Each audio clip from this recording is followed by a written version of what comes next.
салому дуруд дӯстони азиз, мехоҳем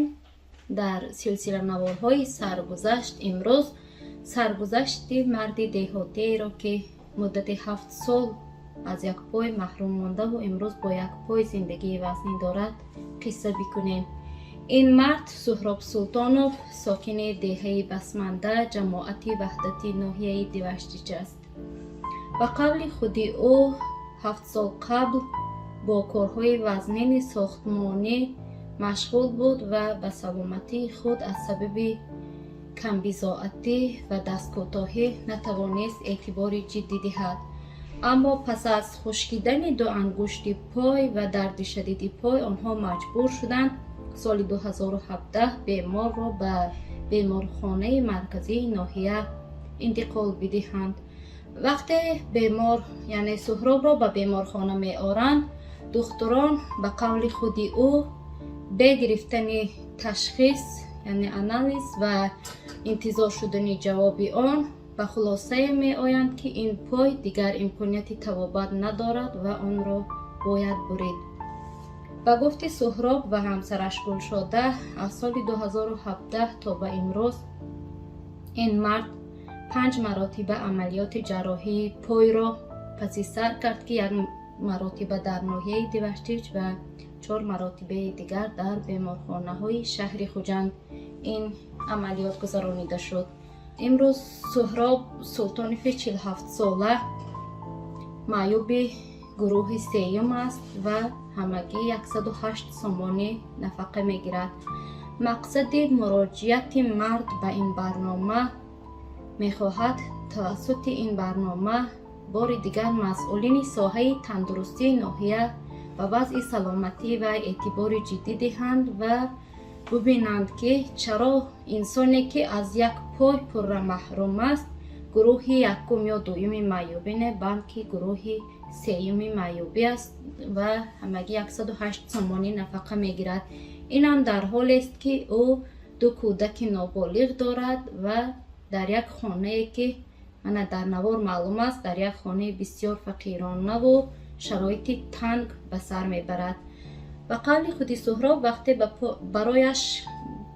барои пои сунъӣ насб кардан ба шаҳри Хуҷанд омадан, нархи пои сунъиро шунида аз баҳри гузоштани пой баромад ва қарор дод ки то даме ки ягон хайрхоҳ ё умуман ягон сохторе барояш кӯмак накунад, наметавонад бо пули ночизи фаррошии занаш пои сунъӣ гузорад. биёед дӯстон қиссаву саргузашти ин мардро ба пуррагӣ аз забони худаш мешунавем ва якҷо шоҳид мешавем ки ӯ бо як пой чӣ корҳоро карда метавонад ва ё умуман бо як пой оё коре карда метавонад ё на. номуносибатон чанд сола шумо ҳамин чизои як бор камтар как фаҳмонед чӣ хел шуда аз як потон маҳрум мондед? ман Султонов Суҳроб Каримович 5 январи 1975 рӯзи таваллудам.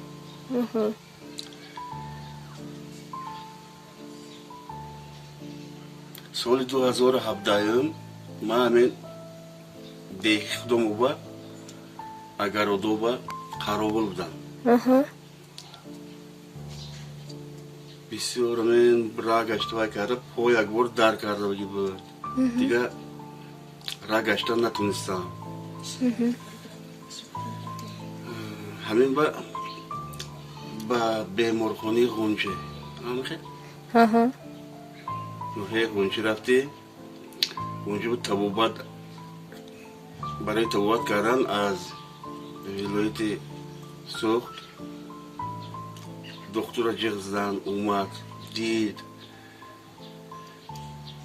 бе ягон хел диагноз ин хел чизе вай накарда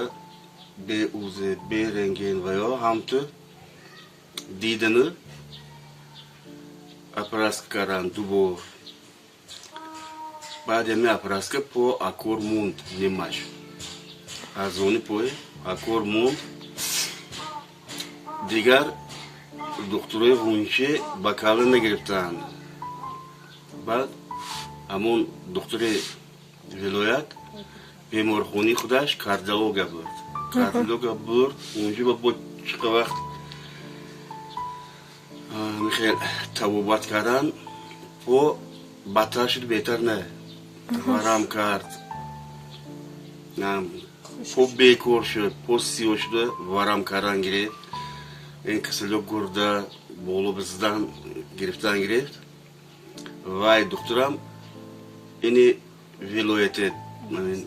областной بجیزده حالیون بسپورید که من همین چیز نفهمیدم گفته بعد از که اون اومده دیدن علاقه دیر شدگی بود برای پویه تبابت کردن یکونه رو همین پویه بریدن نرکو بود همونجا رفته بعد بریدن پویه عموما به دیاگنوز دو بار اپراسکا شدم گفتی چه خیلی با از 5 بار اپراسکا کردن همین 3 بار 2 بار نوحیه غنچوا دیوشتری با 1 بار کاردیولوژی با 2 بار دیگر همین ولایت областной больницы با 2 بار دیگر پای بردن 5 بار پای 5 بار همین پای اپراسکا کردن با اومده اینجا ما چی مسئله عصبی شرایط وزمین بودنش پنسه با مجبور شدیم خودمون طور کردن پنسه با رفتیم همین نوحه خودمون از جای کار وایم خیلی کاغذ در کار برای توی گروپ کردن گروپی من یک کن دویم گفته گروپی دویم سبکش کردگی بودن که 95 سوم پول میگرفتن قریب 1 سال همین خیلی 95 سوم گرفتی بعض این بار رفته از دیگر همین پنسیه زوید کنیم کتا رفتی دیدنو خط براو نباشد ما همین پویتی فهمیدیم همین ویتا خودم رو تغییر میکنیم کتا بعد از 4 ماهش یا 6 ماهش قوضا اومد 3 گروپ کردی 3 گروپ 108 سوم پول من از 2017 من 2022 همین خیلی کمک پوله اتریپی من نویان اتریپی نشده است مسئله آب و سویت و سویت با کمک پولی بود تا سال گذشته 1 سال هم خیلی کمک پولی بود این سال همون کمک پولی هم گم شد چند بار همه به خودمون با مراجعت کردیم که خیلی کمک پولی بمونم پوش کنتون گفته میکنیم گفتن چند بار نکردن 1 ماه به چقدر پولی سوید می سپارید عموما حسابی همه زندگیتون فرزندای چند نفر فرزندا هستن وضعیت عائلوی چه خیلی عموما 2 نفر فرزند دارم یک تا 4 ساله یک تا صنفی ششم میخوند کن شرایط عائلوی خودم یکون خیلی آدم کار میکردگی نیست یعنی همسرم کار میکند ضعیف اولی که این مثال گرفتگیش 450 سم خیلی 400 سم یکونیم ستافکا 650 سم پول میگرد که خیلی ای ماه توی ماه باید باید میرسونیم ما اگرودوی بسیار هم نداریم همین سو اپشتی اگرودوی وای کنیم چی باید زندگی شود گفته خیلی زنم هم چند سال باز 2 سال 3 سال باز کار میکنه سلامتی اینم اقناغ نه هم کار خونه هم فرزندوش هم کار مکتب مونده میشد مثلا همین دیگه چیزا یکم بار عرفه روزی معیوبا مثلا ماه دکبر روزی معیوبا هست یکم عید و ایام به مثلا از جماعت از حکومت آدم میبیاد یا کمک میشد نه یکم بار از یکم طرف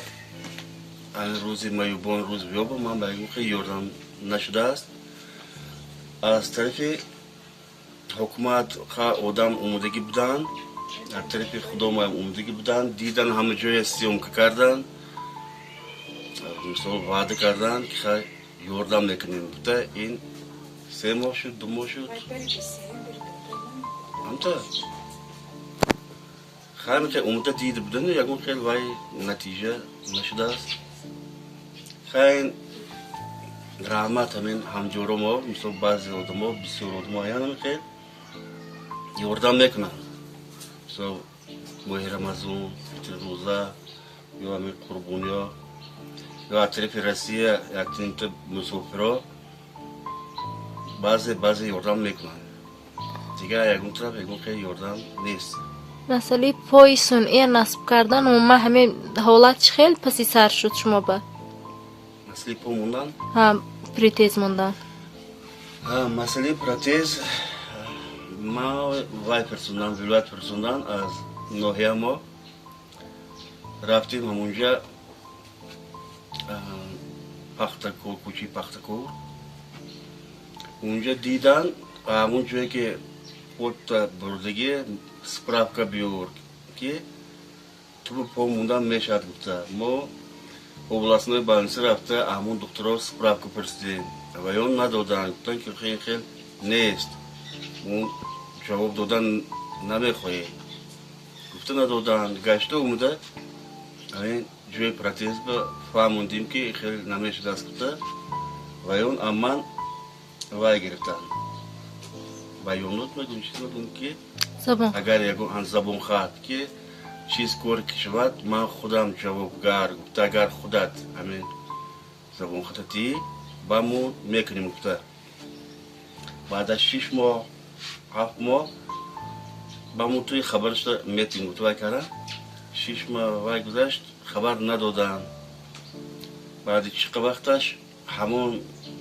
جای پراتز میموندگی رفتیم اونجا اکور باز کردگی بودیم بعد چقدر وقت 1 سال 1.5 سال شد کور باز کردیم خب بعد از قریب 2 سال همون تلفن شد که من مون کشودگی بیا یک بار پویتا وای کنیم گفته میبینیم گفته از سبب شرایط نبودن وای نبودن دیگر ما بسری کنیم همین چیزا نشدیم من همین مثلا امکانیت محدود خودش مشکل لیکن روزتون با چی کار شب میکنید همین چه روزتون شب میکنید روز که اینجا یکون خیلی کاری برای من میشه دیگه نیست که من همون کارو که خودم مشغول کنم یکون برای اویلم کمک شود یکون خیلی هنر مثلا دستتون میبید که امکانیت محدود قطعیم اجرا کرده شود همون هنره هنر دستم های هم خیلی چیزو های برای همین شرایط همین چیزوی که شدن ندارم من چیز هنر؟ مثل هنری ریمونت الکتریک چیزا ریمونت پوی افزار تلفن مثل تلویزیون همین چیزا میتونم فقط برای همین شرایط همین جوی شدن نداری باید نکسایی من مثل اداری خودم رفتیم همین وی خودم رئیس خودم کور پرسیدم کور فقط همین اگر ادام قراولی گفتوای کردن که اون چیزه من عادش نمیبرم چون برای وقت قراول کردن 4 سال گشتن در کور افتو گرم باشد من بسیار گشتن نمیتونم چون که دولین بلند میشه همین خیلی ولی نمیشه یا یکون جوی نام یا جوی خونگی بام گشتن نمیتونم چون که پو در کردم اگر سال خونگ کمتر خونگ پو خونگ در کرده همین بدنم ورزده میگرد مثلا حاضر همین گفتید که مهاجرا پول میفرستند گوه مثلا کمک یا عموما اهل دیار اگر در یک جایگی برای پای صنعی نصب کردن وای کنن شما خودتون راضی میتید که اگر همه نماد جراحی به پیشگی بیانات میگیرند از بیماری و نزدیکانش بیانات میگیرن اما بیاناتی که نویس چیزی که شاید من خودم جوابگر گفته هم از همه نماد جراحی میگیرن مثلا میخوای حالت شود مبلغ جمع شود شما من بیانات داده پای صنعی نصب کردن به مثلا چه خیلی و میکنید؟ من بسیار چی میگم دیگه ایلوج دیگر هم ندارم. اگر همه خیلی بردم اگر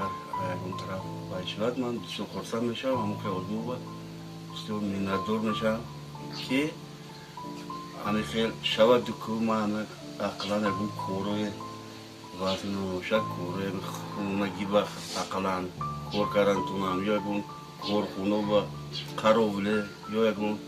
سب دو گریم چیزی که همه خیلی کور کردن میشت که شود بسیار خورسند میشم.